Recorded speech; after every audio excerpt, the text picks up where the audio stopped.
সকলোকে নমস্কাৰ জনাইছোঁ। বিশেষ কথা এটা ক'ম বুলি আহিলোঁ। আজি অকণমান আগতে মই এখন কিতাপ পঢ়ি শেষ কৰিলোঁ। কিতাপখন হ'ল ৰঘুপতি, ডক্টৰ খগেশ্বৰ ভূঞা লিখিত এখন উপন্যাস। ডক্টৰ খগেশ্বৰ ভূঞা নগাঁও কলেজৰ প্ৰাক্তন অধ্যক্ষ আছিল। তেখেতে লিখা আৰু এখন কিতাপ মই আগতেও পঢ়িছোঁ, সেইখন হ'ল কৃষ্ণ বিষ্ণু বাসুদেৱ। সেইখন উপন্যাস লিখা হৈছিলে ভগৱান শ্ৰীকৃষ্ণৰ ওপৰত। ভগৱান শ্ৰীকৃষ্ণৰ আধাৰত আছিলে। আৰু এইখন ৰঘুপতি, সকলোৱে জানে, আমি সকলোৱে জানো যে ৰঘুপতি হ'ল শ্ৰীৰামচন্দ্ৰৰ আন এটা নাম। আমি ভাৰতীয় হিচাপে বিভিন্ন সময়ত সৰুৰে পৰা আচলতে সাধুৰে, কিতাপত সৰু সৰু কাহিনীৰ দ্বাৰা বা ডাঙৰ হোৱাৰ পিছত ডাঙৰ গল্পৰ দ্বাৰা বা ৰামায়ণ বা আমাৰ গুৰু দুজনায়ো ৰামৰ বিষয়ে বহুখিনি কথা কৈ গৈছে, নাট ভাওনা কৰি গৈছে। তো ৰামৰ কাহিনীটো আমি ভাৰতীয় প্ৰত্যেকজনেই হয়তো কম বেছি পৰিমাণে সকলোৱে জানো। সৰু সুৰাকৈ হ'লেও আমি জানো বিভিন্ন চৰিত্ৰ, যেনেকৈ ৰাম, লক্ষ্মণ, সীতা, ভৰত, হনুমান, ৰাৱণ, সুগ্ৰীৱ, বিভীষণ। আমাৰ অসমীয়া সমাজত প্ৰচলিত এটা কথাই ঘৰ বিভীষণ বুলি শব্দ আছে, মানে এটা বাক্য আছে যোনটো আমি সাধাৰণতে ব্যৱহাৰেই কৰোঁ। তেনেকৈ ৰামায়ণৰ কাহিনীক লৈ আমাৰ বিভিন্ন সময়ত বিভিন্ন ধৰণে আমি জানো, ব্যৱহাৰ কৰোঁ, এতিয়াও ব্যৱহাৰ কৰোঁ, যুগ ধৰি ব্যৱহাৰ হৈ আহিছে আৰু আগলৈও হৈ থাকিব। কিন্তু এই পৌৰাণিক চৰিত্ৰবোৰত বা এই পৌৰাণিক কাহিনীবোৰত বহুতো কিছুমান এনেকুৱা ধৰণৰ অলৌকিক কিছুমান কথা সোমাই থাকে, যিবোৰক কেতিয়াবা এই বাস্তৱবাদী মনটোৱে বিশ্বাস কৰিবলৈ টান পাওঁ। কেতিয়াবা হয়, যেনেকৈ ধৰক এটা কাহিনী কেনেকুৱা ধৰণৰ, হনুমানে এখন হাতত পাহাৰটো দাঙি লৈ আহিছে। যেতিয়া ৰাৱণৰ লগত যুদ্ধ কৰোঁতে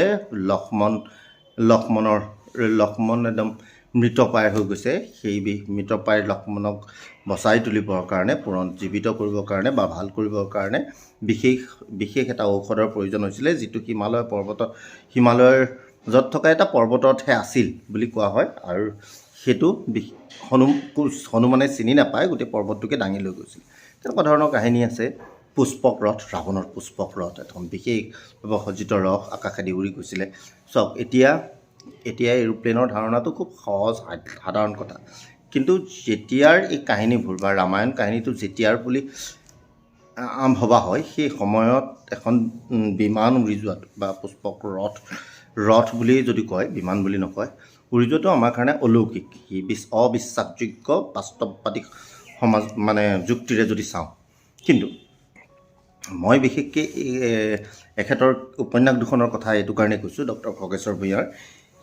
তেওঁ এই দুইখন কিতাপতে দেখা গৈছে যে শ্ৰীৰামচন্দ্ৰক বা শ্ৰীকৃষ্ণক মানুহ হিচাপে, ভগৱান হিচাপতকৈও মানুহ হিচাপে যুক্তিৰে বাস্তৱবাদী মনেও বিশ্বাস কৰিব পৰাকৈ কিছুমান উপস্থাপন কৰিছে।